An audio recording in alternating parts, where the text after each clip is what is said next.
Welcome, Rotarians and guests, to the Rotary Club of Seattle, the fourth oldest and one of the world's largest Rotary clubs, where we embrace service above self and are connecting for good. Today is International Day of Peace, with observances around the world. Today we have the world with us as we greet an inspiring humanitarian from Afghanistan, a global peace builder from Portland, an internationally recognized trailblazer in the genomic era, and a candidate for governor of the most trade-dependent state in the nation. Indeed, this is a day of and for Rotarians. But to begin our program, I'm delighted to welcome the Seattle Fire Department Chief, Harold Scoggins. Harold is the co-chair of our International Peace Builder Committee, and he will set the tone for us today. Please remain standing after Harold's remarks because Don Murphy is going to lead us in the national anthem, and Burr Stewart will be accompanying him. Chief? Thank you, Kathy. You know, there are many things that inspire us each day, and this weekend was one of those moments for me. Myself and many members of the Seattle Fire Department took a trip down to Colorado Springs to celebrate and honor the lives of the firefighters who had lost their lives in the line of duty in 2015. And 79 names were placed on the wall at the Firefighters Memorial in Colorado Springs. If you're ever in the area, please stop through and see it. But it was an honor for me to talk to the families and the friends who had lost loved ones and to honor their loved one, but the attitude and what was inside of them was so important because their loved ones really appreciated serving the communities that they served each and every day, which cost some of them their lives, and they paid the ultimate sacrifice. So that hit the refresh button with me on why we are here and what we're doing and the important work that we do each and every day. So if you'd please bow your head in a word of prayer with me. Dear Heavenly Father, thank you for this day that we are given today. Thank you for allowing this fellowship to occur today with so many members of the community who truly put service above self. Give us the wisdom to continue to see what our eyes are not showing us and have compassion in our heart for others who are around us. It's in your name that we pray. Amen. Thank you. Well, on to the main components of our program. This is an election year, and so we will have some election programming throughout the course of the fall. And today we're going to begin with what we're calling a whistle-stop visit by one of the gubernatorial candidates. And so it's my pleasure to introduce Bill Bryant. He's the Republican candidate for governor of the state of Washington. Bill is a Washington native, graduate of Georgetown University, and he studied trade and diplomacy while he was there. He began his career as a trade council director under former Washington Governor John Spellman, and that led to subsequent years in international trade work.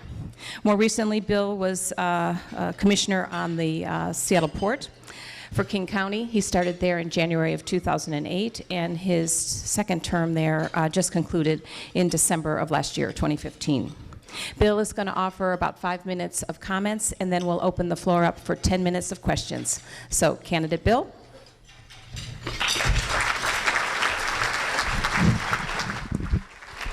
Well, thank you very much. I really appreciate this honor, and it truly is an honor. This, I think, is the fourth time in 5 years that you have invited me to be a part of the lunch program, and I really appreciate that opportunity. I also have to tell you, there was a year ago, that was the last time I was here, almost exactly a year, and I talked to you about the consolidation of the seaports in Seattle and Tacoma and how critical that was to preserving middle-class jobs in Washington State and preserving our trade economy.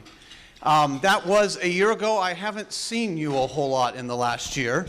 I've written my check every quarter, so I feel sort of like Rotary 4's annuity, but I haven't been eating any of the lunches, and that's because I have been moving all across the state. In about a month, the ballots will drop, and you will be asked to elect a new governor. And what I would like to do today, and then open it up for question and answers, is just describe to you how I see the job. The issues that are going to be on a governor's desk, whoever walks into that office in January of 17. And there are 6 issues that are going to command the attention of the next governor. And then there are 3 other issues that we need to begin thinking about. But let me run through the first 6 real briefly, talk about those 3, and then I'll just throw it open to Q&A. But the first issue is education. And under education, we're going to have a governor who can present a plan on McCleary. That means we've got to figure out how we can equitably fund education all across Washington state. Right now, the quality of education a kid gets is determined too much by where they live, what school district they're in. And so if you live in a real rich school district, you're going to be able to pass levies and provide kids with opportunities. But if you're in a more rural or disadvantaged school district, that's not necessarily the case.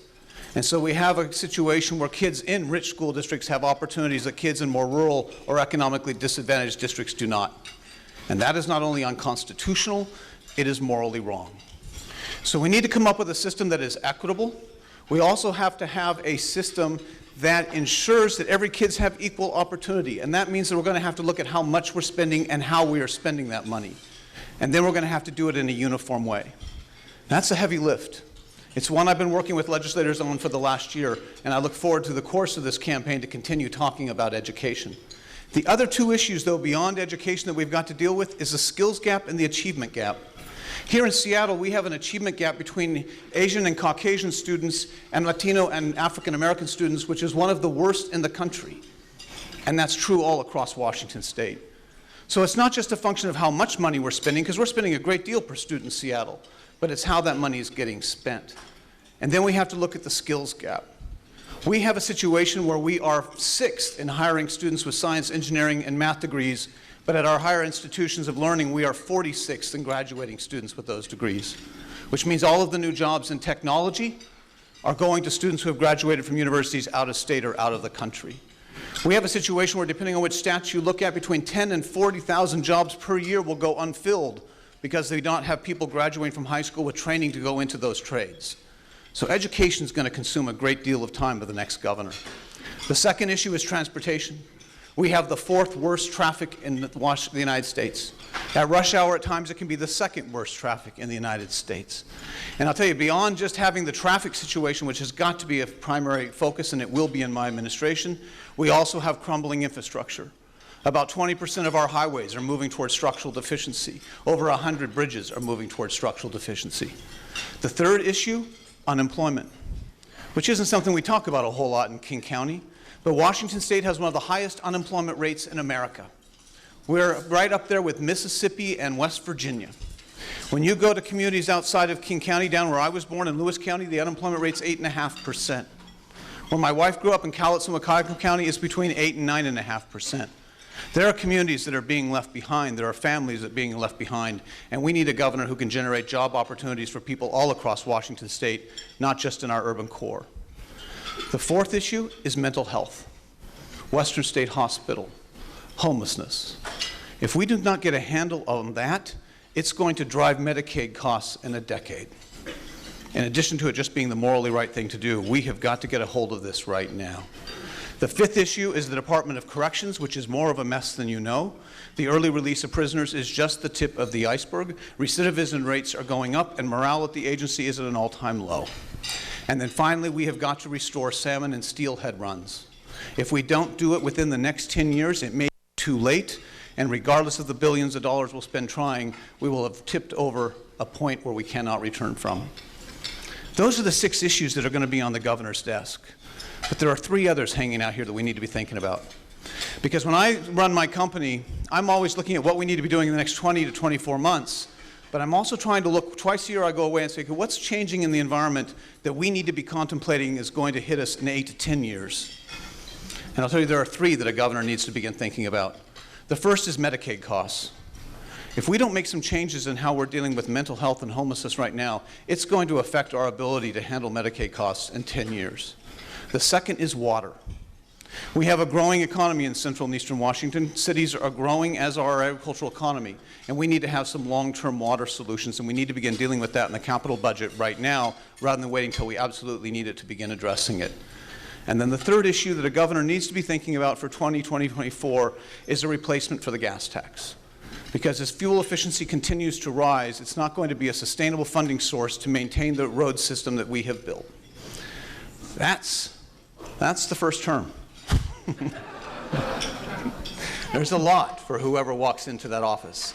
And I have ideas on each of those, and I hope in the question and answer period we have right now we can get into some of the solutions I have to the work job description that is in front of and waiting on the desk of the next governor of Washington State. Thank you. Thank you, Bill. Our mic handlers are on the floor to take questions. So if you've got a question. We've got a question right over here. Sharon Bloom.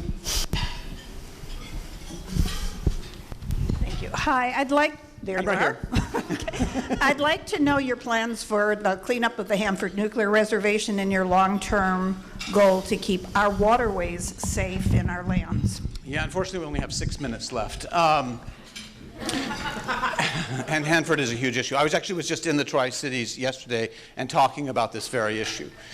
We have a situation where we have lawsuits against the federal government for failing to comply with their obligation to clean up Hanford, and those lawsuits have provided the state with leverage that we need to exercise and hold their feet to the fire, to use a colloquial term. But at the same time, let's not think that if we prevail in court, we're actually cleaning up the mess. And I think we have gotten so wrapped around the litigation in the last 6 years, and this is from conversations I've had in the Tri-Cities, that we're not necessarily opening ourselves to other alternatives that might exist and didn't exist when those lawsuits were brought.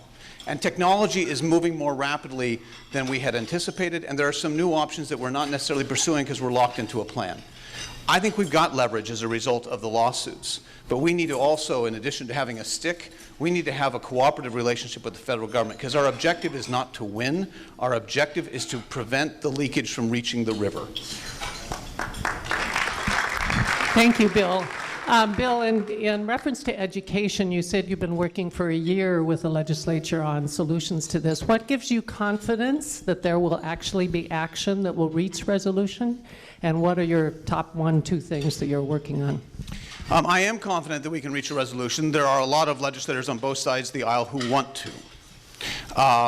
And I don't want to get too partisan at the Rotary Club, but this is an area where the governor has exercised zero leadership in 4 years. We need to have a plan that deals with equity and uniformity and amply funds it. Those are the 3 components. I think that we can figure out ways to equitably fund it. There are issues, solutions on the table. Rob McKenna, for example, talked about a levy swap when he ran for governor 4 years ago. Mr. Inslee took out TV commercials attacking Rob McKenna's plan, even though he had no plan of his own, and 4 years later still has no plan of his own. The governor will say the levy swap is off the table. There are legislators who are saying it's definitely on the table. There are also models that we can look at how other states finance education. Massachusetts is one of them, where they have a more uniform levy rate, and that's being considered. There is a real interest in figuring out how to get this done in 2017. The issue of ample funding is interesting, because it's not just a function of how much money we're spending, but how we're spending it.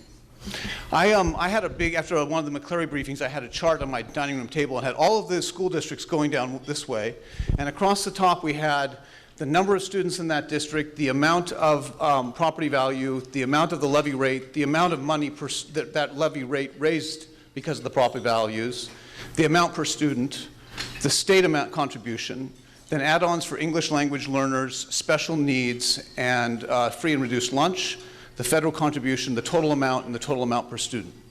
And then you had the achievement, graduation rates, 11th grade math scores, 3rd grade reading levels. And while we spend about $12,000 per student in Washington State, which is above the national average, I looked at one school district popped out at me. It was spending well below $12,000. It had like 9 to 10, if I remember correctly, but it had a 92% graduation rate. I said, I want to go there. I want to see what they're doing. It was Granger in the lower Yakima Valley. And this was a community that had high English language learner population, high free and reduced lunch, had less money than the Seattle School District definitely has per student, and yet you had a 92% graduation rate. Ladies and gentlemen, Washington State, our average rate is between around 75%. 20 to 25% of our 9th graders will not graduate from high school. But we have 92% in Granger. So I went there and I saw they had a robust career and technical education program for kids their sophomore, junior, and senior year. So they had programs not just in the traditional kind of shop classes, but they had paramedical programs and robotics classes and engineering classes, so that high school was becoming relevant to what kids wanted to do after they graduated. And as a result, they stayed in high school. And one of the planks that is critical to my platform and the policies that we're putting together to put together an education package is I want to reinvent the last 2 years of high school so it's relevant to what kids want to do after they graduate. We have time for one more question. If you want to go to university, we will get you ready for university. If you want to go to community college, just have Running Start. But if you don't want to go to community college or university, that should be okay, and we should have pre-apprenticeship programs or industry certification programs available to kids in their junior and senior year.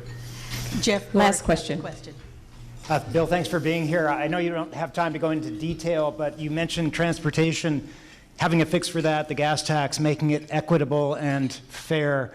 Can you point to an example of someone who you think is doing it right that we can look into further, and any other quick thoughts on that topic? No, most states rely on an income tax for their roads, and we're not going to do that. But I will tell you that we've got to figure out how we can add capacity and add transit. We have hundreds of thousands of people moving to this community over the next 10 to 15 years. And we're going to have to not have any mega projects, but engineers are telling me there are areas where we can add a lane where we know it's a difficult stretch of road, or we need to reconfigure an on-ramp or an off-ramp. And it's almost the micro-targeting of engineering that needs to be done. And what we need to do is unleash the Department of Transportation to do engineering and not social engineering, which has been sort of the priority in most recent years. I would love for this to go on for an hour. I really would. I mean that. But I think I'm getting the hook. So thank you very much. Thank you, Bill.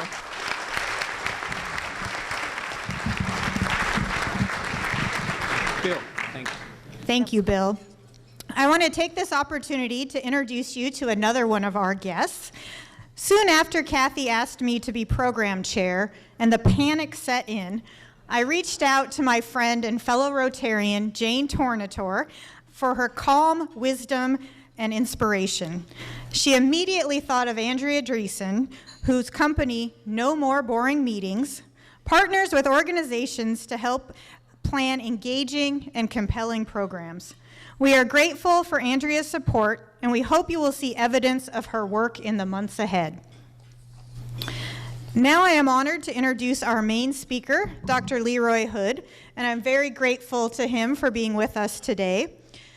Lee has a medical degree from Johns Hopkins and a PhD from Caltech, where he has served as faculty for 22 years before coming to the University of Washington.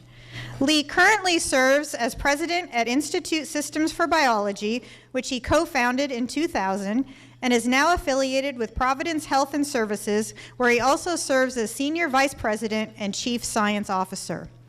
It is impossible to summarize all of Lee's accomplishments in the time I have, but here are a few highlights. Lee is what I would call a rock star of science. He was involved in developing instruments that helped pioneer the Human Genome Project. He has founded or co-founded 15 biotech companies, including Amgen. He received the National Medal of Science from President Obama in 2011. He is involved with Vice President Joe Biden's Cancer Moonshot Project, and his latest venture, Aravel, earned GeekWire's 2016 Startup of the Year. What I appreciate about Lee is that he is not afraid to say, "I don't know," or to ask for help. He is courageous enough to set audacious goals, and at the heart of all of his work is collaboration and being a resource to others. Lee is here today to talk to us about his passion, how scientific wellness will revolutionize our healthcare. Please help me give a big Rotary welcome to Dr. Leroy Hood.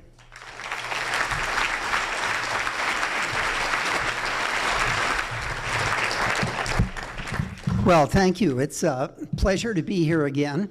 I spoke to you 10 years ago or something like this. Fortunately, a lot has happened since that time. So the take-home lesson that I'd like to provide you with is there is a whole new endeavor called scientific wellness that is utterly going to transform healthcare. And what is fascinating is I'll attempt to show you how scientific wellness is going to transform our understanding of disease as well. So let's see if we can. When I started as an assistant professor at Caltech in 1970, I remember being really depressed with how complicated both biology and disease, the study of disease really were. And it was quite clear at that time we didn't have the tools or strategies for studying this enormous complexity of human biology and disease. And in fact, at that time, it reminded me very much of this old parable of the elephant and the 6 blind men, each feeling a different part of it and declaring the elephant is a stake, is a fan, is a spear. And of course, the elephant is all those, but many, many more things. And so it is with human biology. Physicians generally make very, very few measurements, and they just see a very small part of the dimensionality of what the human being really is all about. In 1973, I remember reading a book that really transformed my life in many ways. It was A Structure of Scientific Revolution by Thomas Kuhn, and it talked about paradigm changes. So paradigm changes are orthogonal ways of thinking about science. And Kuhn pointed out that they're difficult in 2 contexts. One, to think of paradigm changes requires thinking out of the box, and very few scientists do that well. But number 2, even more difficult, is once you begin to get the evidence to prove that you're really right, it's very hard to have the scientific community accept your paradigm change, because scientists, as I think with all people, tend to be incredibly conservative and very resistant to giving up on what they learned. So I had the good fortune over the 40-some years of my career to be involved in a series of paradigm changes, and I tell you about them because they inexorably have led to a whole new vision of healthcare, which we'll talk about in some detail. So the first was we developed a series of 6 instruments that let you read and write DNA, and this introduced us to high-throughput measurements in biology and big data and its analytics. And one of these instruments, the automated DNA sequencer, actually got me invited to the first meeting ever on the Human Genome Project in 1985. And I became convinced this was really the key to understanding complexity, because it allowed us to start thinking for the first time about a systems approach to human disease that's a global, comprehensive one, made possible by knowing all genes and by inference knowing all the different proteins and everything. And in fact, this instrument also made me realize in leading edge biology, you needed to have a very different environment than what we'd had previously. That is, leading edge biology had to push the development of new technologies, and they in turn had to push the emergence of new analytic tools. And this biology driving technology driving analytics has absolutely revolutionized many of our concepts of human biology. I tried to persuade Caltech this would be a great new department, and the biologists vetoed it for reasons that I've implied. But Bill Gates made it possible in 1992 to move to the University of Washington and set up this department, which was incredibly successful in developing new techniques and new technologies. But after an 8-year tenure at the University of Washington, I realized that the next step I wanted to take, which was to create the field of systems biology, really required so many revolutionary new approaches to things that the best thing one could do was resign from the university and set up this new institute and pioneer systems approaches to biology. We began immediately by applying the systems approach to disease, and that led to the emergence of systems medicine and to an understanding of what healthcare should really be. It should be predictive, preventive, personalized, and participatory, and we called this 4P medicine. And of course, one of the fascinating questions was, how could we bring 4P medicine to the current healthcare system? And what I'll tell you toward the end of the lecture is in April of this year, my institute affiliated with Providence Health and Services to become their research arm, and I'm the chief science officer there. So together, we're going to bring the fruits of systems medicine and P4 medicine to the bedside and the patient. And we'll talk about very specific ways that we can actually do that. Systems biology actually brought two things to systems medicine that are really revolutionary. And I tell you this only to give you a very high-level perspective of how much medicine has changed. So the first is the idea that for every single human, we need to be able to do a 360-degree survey of what they are, what their genes are, how their environment is impacting them. And the way we do that is by accumulating an enormous amount of data. And we call these deep, dynamic, personalized data clouds. And what we have already begun to show you can do is we can take your individual data cloud and we can analyze it in such a manner that it reveals to us the actionable possibilities that let you optimize your wellness and/or avoid disease. So that's one thing. We need to make lots of measurements of humans. And the second is we can actually translate those measurements of humans into something that Obama has called precision medicine. In fact, we defined precision medicine almost a year before the famous State of the Union address in 2015. But what we can do with these data, in addition to actionable possibilities, is actually determine the biological networks that operate in your body that give us, they are essentially informational networks that in normal individuals govern development, govern physiologic responses, govern aging. When the networks become disease perturbed, they cause disease. If we can identify how they're disease perturbed, and we can with the approaches of systems medicine, then that gives us deep insights, not only into mechanisms of disease, but it gives us the tools for getting new diagnostics and new therapeutics that can actually reverse that disease in really interesting ways. So by 2006 or so, we had actually defined systems medicine and this P4 medicine that I talked about. But what was clear is we were exactly in the position of the elephant in the six blind men. We knew conceptually what we had to do, but we didn't have the tools, we didn't have the strategies to do it. And that was when in 2017, I had the good fortune to meet the Minister of Finance at the state of Luxembourg.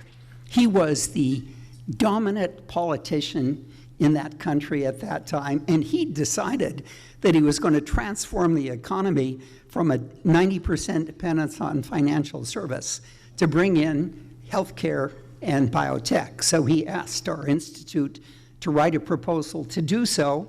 We wrote a proposal where we created at the newly minted University of Luxembourg an institute very much like our own, and hired the people and trained them and everything. But what they did for us was really transformational. They gave us $100 million over a period of 5 years to invent the tools and the systems-driven strategies for P4 medicine, and that placed us at an absolutely incredible tipping point at that time.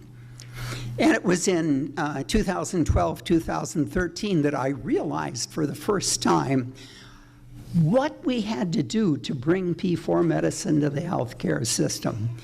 And that was, I proposed at that time, we study 100,000 normal individuals, and for each create these dense dynamic personal data clouds to come to understand just what scientific wellness was. And in 2014, we did a trial run with 108 friends, and I'll describe that in just a few moments. But what was really clear is that we were in a very, very exciting position then to begin thinking about the precision medicine that Obama had defined, these dense, dynamic, personalized data clouds, and applying them to individual patients to transform the healthcare system. And of course, the merger, the affiliation with the Providence healthcare system in 2016 gave us the tools for being able to do that. So in 2013 or so, there was a convergence then of systems medicine, of digital measurements of individuals, of big data and its analytics, and of social networks. And they all came together to allow us to define in much more precise terms just exactly what P4 medicine was. And to give you an idea of how different P4 medicine is from contemporary medicine, one, it's proactive rather than reactive. Two, it's focused on each of you as an individual, and it doesn't use population-based estimates to figure out how to make you healthy. Three, it's all about scientific wellness and saying that should be the major factor in healthcare in the future. And four, it was about using these dense, dynamic personal data clouds because they're the only way we can, for each of you, understand how your genetics and your environment come together and clash. And five, what we argued is the old-fashioned way of taking 20,000 patients and studying them with a cancer drug or a placebo and extracting information was fatally flawed because each individual was genetically unique and environmentally unique, and you had no business averaging them. You enormously increased the noise when you did that. So the way we do it is we'll take 20,000 individual clouds and we'll cluster the individuals according to the properties you're interested in, the ability to respond to a drug or to fail to respond to a drug or whatever. And of course, the final thing is social networks are key, not only for education, for crowdsourcing, and for advocacy, but they're key because social networks let us understand the individual much better in the context of that network than we ever could studying them alone. This is particularly true of families. So just to give you an example of the power of what I'm talking about, what you see on this slide are the top 10 selling drugs in the US today, and the orange person indicates the fraction of the population that respond to a given drug. So it varies between 1 in 4 and 1 in 25. So 24 people are getting a drug that is absolutely inimical. So with our approach, the individual data clouds will be able to analyze that in beautiful fashion. So the real point is that P4 medicine is all about scientific wellness, and it's about disease. And what I'm going to argue is that scientific wellness is going to create an entirely new industry that will in the future be utterly transformational. The dense dynamic data clouds let us do 4 important things. 1, they'll let us optimize your wellness. 2, they'll let us follow normal people till they transition into disease, identify the earliest stages of disease, and get, with systems approaches, the diagnostic markers and therapies to reverse disease at the earliest stage before it manifests itself in any way. So this will be the preventive medicine of the future. And And the dense dynamic data clouds will let us study disease in a way we've never studied it before. And these N of 1 studies are going to transform how we do drugs in the future. A statistic you should all be sobered by about why scientific wellness is really key. 50% of the kids born in this calendar year will live to be 100 years of age. What is the quality of their life for the last 35 years going to be without scientific wellness? We convinced 108 of our friends to participate in this kind of study, and we did genome analyses, and we analyzed many different components in the blood. We analyzed the stool to understand your gut microbiome, and then quantified self-measurements. And again, what these measurements let us do is identify the actionable possibilities that then were delivered to individuals by coaches that could explain what they were and why you should change your behavior. With the coaches, 70% of the actionable possibilities were acted upon. Coaches are not going to be replaced by electronic gadgets or anything. People contact is really essential.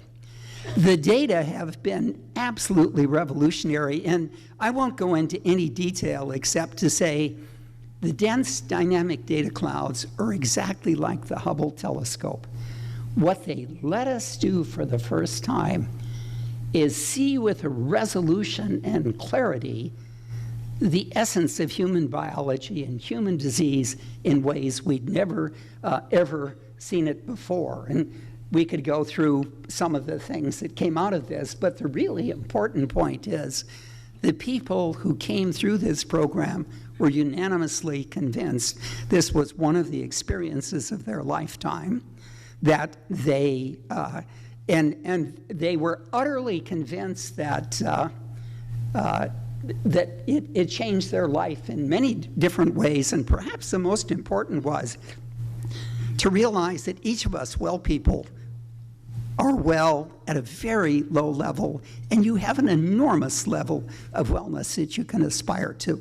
And that's the essence of the company called Aerovale and what we've done with it. And with Providence and ISB, we're increasing the strength of scientific wellness by better assays and better analytics and applying it to disease in interesting ways. But just to give you some statistics, Aerovale was able to improve by 10% in about a 9-month period more than 1,000 people with regard to diabetes, with regard to cardiovascular, with regard to nutrition, and with regard to a variety of other kinds of things. So the effects of this are really striking. The affiliation I mentioned with Providence is going to be revolutionary because Providence is the 3rd biggest healthcare system, and it's going to have an enormous impact as we start to bring P4 medicine to it. And what we've decided to do is start with 4 translational pillars, and they're already starting to be underway. So 2,000 of its employees will go through the Aerovale program on scientific wellness and be compared over a period of 3 to 4 years against 2,000 controls, and will get the economic determination of how much wellness is going to save us in the healthcare system, and the dollars will be absolutely enormous. We're going to take 200 patients diagnosed with breast cancer and follow them with the dense dynamic data clouds through treatment and optimize their wellness immediately post-treatment and change for many their lives in a fundamental way. We're actually going to have an Alzheimer's pillar where we're convinced we'll be able within a few years to reverse early stage Alzheimer's every single time and to prevent those at high risk for Alzheimer's from ever getting it. And I think Seattle, and And the estimate worldwide is by 2030, there will be 50 million people with Alzheimer's. And in the States, probably 15 to 20 million with that. And then finally, we have a cancer initiative as well. So let me close then by just showing you how revolutionary this is. We are going to bring P4 medicine, and we are bringing it to the healthcare system. We're going to use the dense dynamic data clouds for each of you to assess genetic and environmental contributions. We're going to be able to optimize wellness. We're going to be able to follow your disease transitions and learn how to reverse them at the earliest stage. Again, this idea of preventive kind of medicine. We're going to be able to declare that scientific wellness should be a lifelong journey, and if we have time in the questions, we can talk about that. We're going to save a lot of money for the healthcare system. We're going to create a whole new industry of scientific wellness.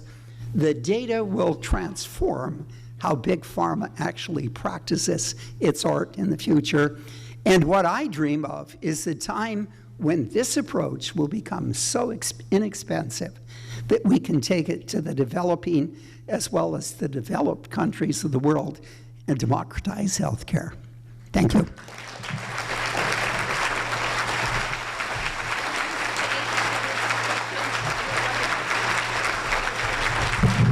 Thank you. Dr. Hood has agreed to stay after our program to answer more questions.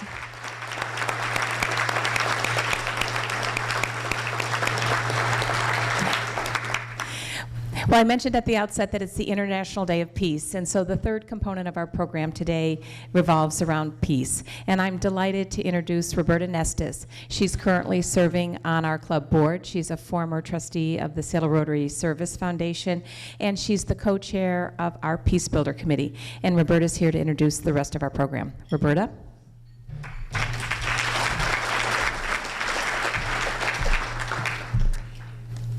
Well, of course we would celebrate the International Day of Peace, but in particular, why do we want to do it at Rotary?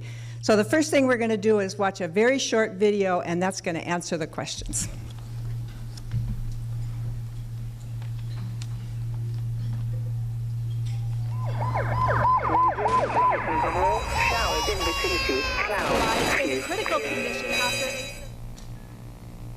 Let's be honest, the world can seem scary.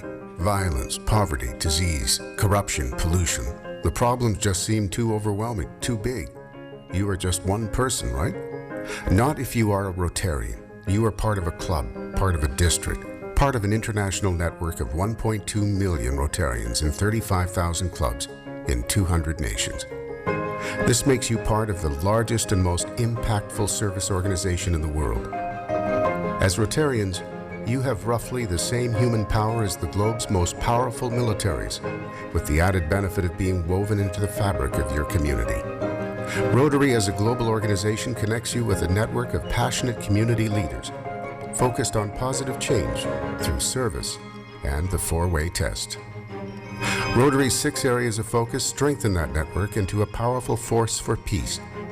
So, what if we started thinking about Rotary as more than a collection of service clubs, and just started thinking of ourselves as a global peace-building force? What if together we wage peace?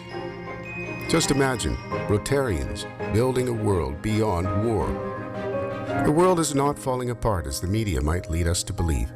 In fact, measurable trends support the emergence of a global peace system that today rivals the global war system.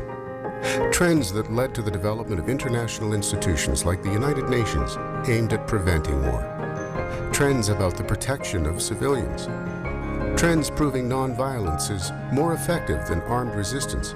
Trends toward the proliferation of peace education. Trends favoring the economics of peace over the economics of war. And trends leading to the flourishing of international law, treaties, and courts. So what if we changed our mindset as Rotarians to match the current realities, the current science? We are this close to ending polio, but what's next?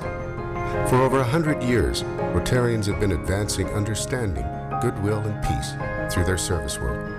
Now, with the Peace Area of Focus and network of over 1,000 Rotary Peace Fellows, we're ready to take it to the next level. Peace building is about community building. We're ready to train leaders, including youth, to build peace and to prevent and mediate conflict. Convene people and resources to increase the peace-building impact of Rotary service projects in all areas of focus.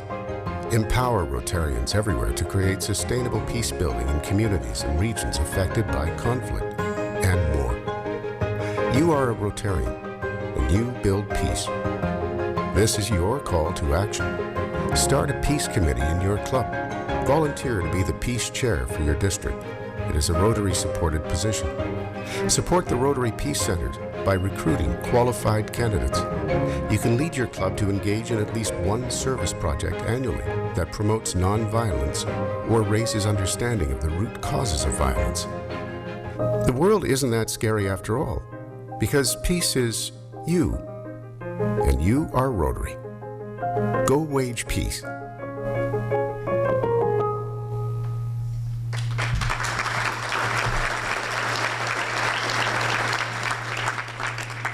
It was at the International Rotary Convention in Sao Paulo that Kathy and I were somewhat stunned to realize that clubs around the world had active peace builder committees, including districts and clubs.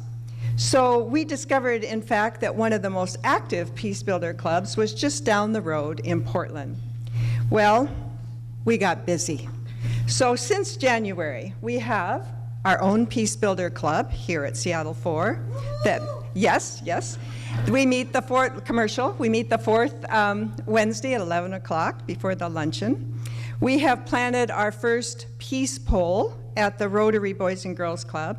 Our foundation has funded our first project, also to be implemented at the Rotary Boys and Girls Club. And we recently learned that our district will invest $25,000 to officially become a Peace Builder district. This is a big deal. So to help us celebrate today, we've invited Al Jubitz, a third-generation Rotarian and active past president of the Rotary Club of Portland. So Al, if you'd join me on the stage while I introduce you. A native Oregonian, Al received his bachelor's degree from Yale University and his master's, his MBA from the University of Oregon School of Business. He's the immediate past chair and honorary chair of the Rotarian Action Group for Peace. Al is passionate about peace. He devotes most of his time to the Jubitz Family Foundation's War Prevention Initiative. He is focused on preventing all war by the year 2030. Is that a big, audacious goal? Yes. Al has been invited to speak to more than 60 Rotary clubs, conferences, and community events over the last 4 years to share his vision that peace is possible and that Rotarians can play a leading role.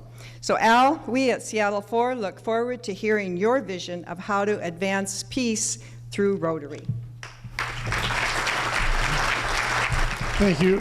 Thank you, Roberta and Kathy, for this great invitation. I'm from the Kid Club. You know, your club sponsored our club 106 years ago. Thank you. And now we're here to come back and say thank you for following our lead. It's a huge honor to participate in International Day of Peace, particularly in a Rotary venue, and particularly this one. So thank you once again. Lee Hood, where are you sitting, Lee? Right there. There's a genetic code among Rotarians. Wherever I speak, there's a passion for nonviolence and peace, and how do we get there?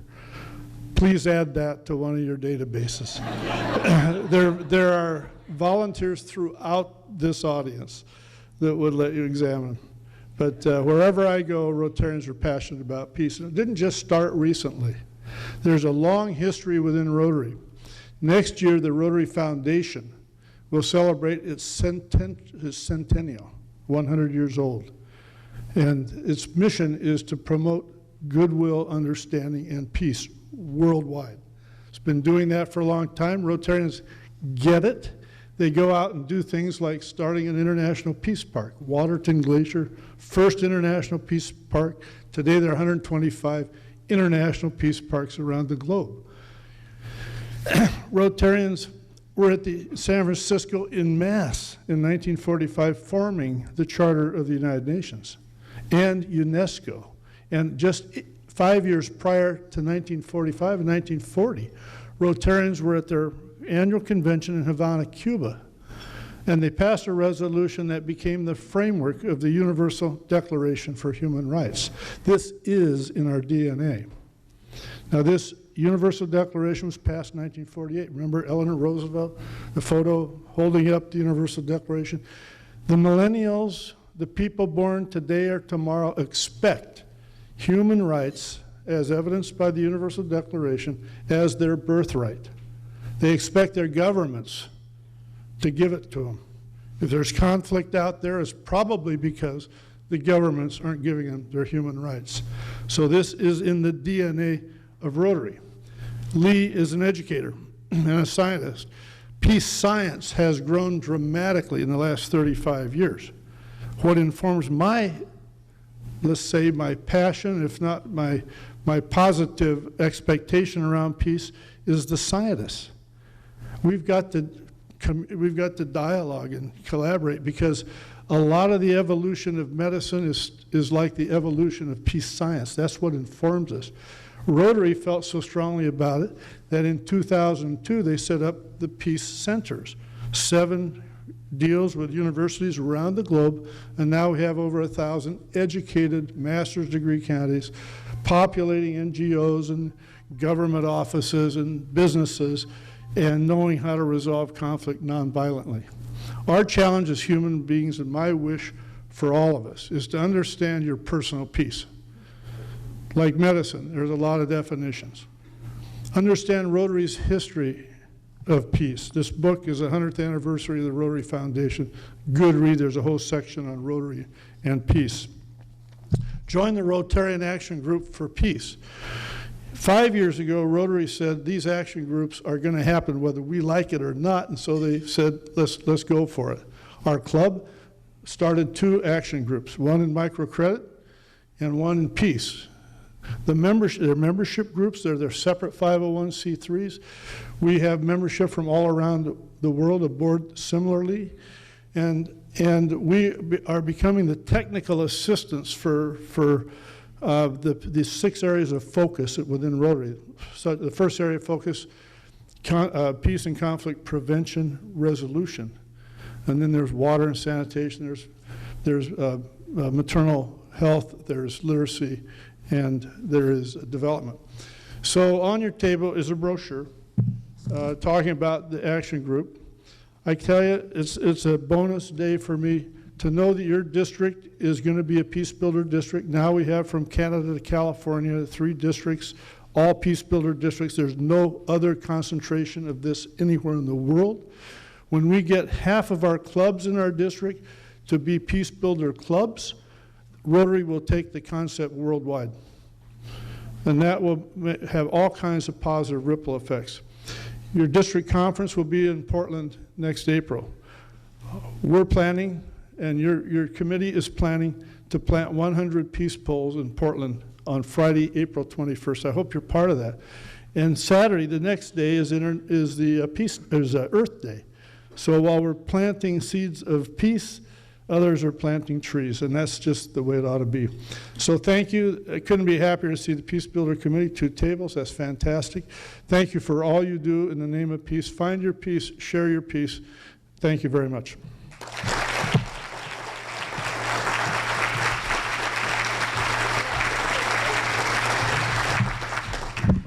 Thank you, Al. Well, today is International Day of Peace, and I'm not sure how you're planning to observe it, but I wanted to leave you with a couple of thoughts. Desmond Tutu stood at our podium not that long ago, and he spoke about peace, and he said, if you want peace, don't just talk to your friends, talk to your enemies too. But the peace quote I'd like to leave and embed it into a call to action for all of us is actually a quote from Albert Einstein. Peace cannot be kept by force. It can only be achieved by understanding. And building understanding indeed is the work of Rotary. So let's get to work. And I'll see you next week. We're going to hear from Delta Airlines in a continuation of our business programming. We are adjourned.